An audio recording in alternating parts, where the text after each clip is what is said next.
ਸਾਰੇ ਉੱਤੇ ਚੜ ਚੜਨੇ ਸ਼ੀਸ਼ਾ ਸਭ ਕਿਤੇ ਨੂੰ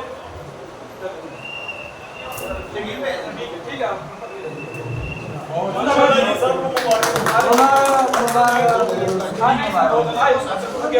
आगे से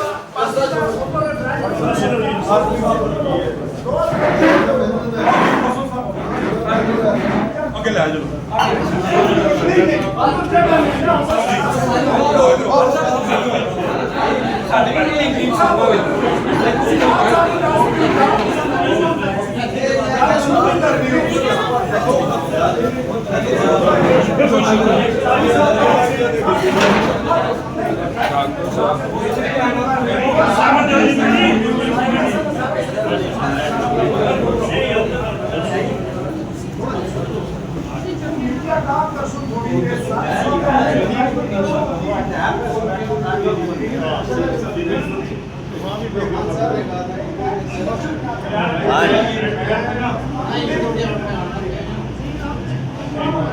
ना हो वीडियो बना रहे हैं वो आगे आ जाए फायर अरेंजमेंट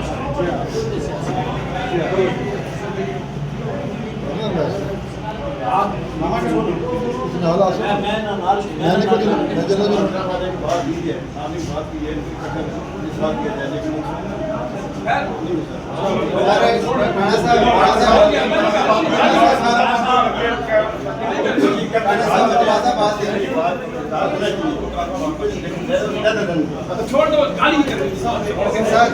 ये सब साथियों का घर है जो साथी है वो यहाँ है बुजुर्ग मिलना चाहेंगे